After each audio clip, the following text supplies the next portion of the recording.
Root দেখলেই ভয় লাগে, তো আজকে আর ভয় লাগবে না যদি এরকম প্রশ্ন থাকে পরীক্ষায়। তো চলো দেখা যাক। এখানে দেখো এই দুটোকে মাল্টিপ্লাই আমাদের কি দিয়েছে, দিয়েছে 81 কে রুট করতে। তাহলে কি করবে, সংখ্যা দুটোর মিডিল মানে দু সাইডের মিডিলে আমরা যোগ চিহ্ন বসিয়ে যোগ করে দেবো। কত আসছে 9, হয়ে গেল এর উত্তর।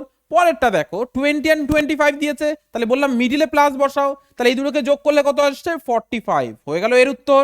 পরেরটা দেখো কি 30 3025 দিয়েছে, তাহলে বলেছি মিডিলে যোগ চিহ্ন বসাও, করে যোগ করে দাও, তাহলে কত আসছে 55, হয়ে গেল এর উত্তর। পরেরটা এর মিডিলে যোগ চিহ্ন বসাও, 9 আর 4 13, 3 হাতে থাকছে 1, 9 আর 1 10 শূন্য হাতে থাকছে 1, 4 আর 2 6 রাখ হয়ে যাবে 7, হয়ে গেল। আশা করি বুঝতে পেরেছো। এবার যারা বুঝতে পেরেছো তারা এই প্রশ্নটার উত্তর কমেন্ট সেকশনে একদম লিখে দাও তো, আমি যাদের রাইট অ্যান্সার হবে তাদের একটা লাইক করে দেবো। আর এরকম ট্রিক অ্যান্ড টেকনিকের জন্য অবশ্যই চ্যানেলকে সাবস্ক্রাইব বা ফলো করতে একদমই ভুলো না, যাতে করে এই ধরনের রুট ওভারের অঙ্ক তোমাদের কোনো জায়গাতে না আটকায়।